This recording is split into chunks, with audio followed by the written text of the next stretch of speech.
Aliyekuwa mkurugenzi wa Itifaki Mawasiliano na Mambo ya Nje Chadema, John Mrema, leo Aprili 22, 2025 jijini Dar es Salaam, kwa niaba ya wafuasi wenzake wa kundi la G55 ndani ya Chama cha Demokrasia na Maendeleo Chadema, amesema kitendo cha chama hicho kutosaini kanuni za maadili ya uchaguzi kimekatisha ndoto za watu wengi kujiandaa kugombea nafasi mbalimbali za uongozi. Mrema amesema, tuliposhauri Chama cha Demokrasia na Maendeleo kikasaini kanuni za maadili, tulikuwa tunafahamu madhara ya kutosaini kwa sababu kundi la G55 linaundwa na watu ambao wamewahi kugombea ubunge nchini na wengine wamewahi kuwa wabunge kwa miaka 15. Wapo G55 wametunga sheria na wanafahamu kanuni. Kwa hiyo sio kundi la watu ambao wanasema bila kuwa na ufahamu na uelewa. Jana nimemsikia msaidizi mmoja wa kiongozi wa kitaifa Bwana Odero ameanzisha naye mchango, anasema anataka kwenda mahakamani kupinga kanuni.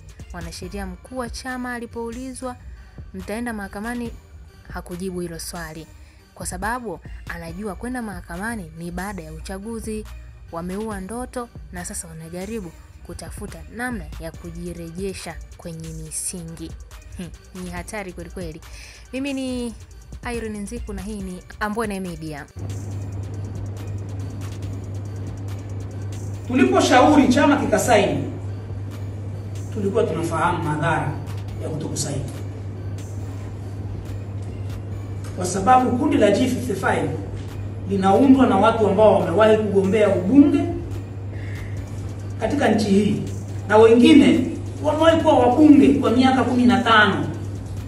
Wako G55, wametunga sheria, wanafahamu kanuni. Kwa sio kundi la watu ambao wanasema bila kuwa na ufahamu na uelewa. Kwa tuliposhauri tulijua madhara ya hiki kitu. Ndio hivyo. Jana nimemsikia msaidizi mmoja wa kiongozi wa kitaifa Bwana Odero ameanzisha naye mchango, anasema anataka kwenda mahakamani kupinga kanuni.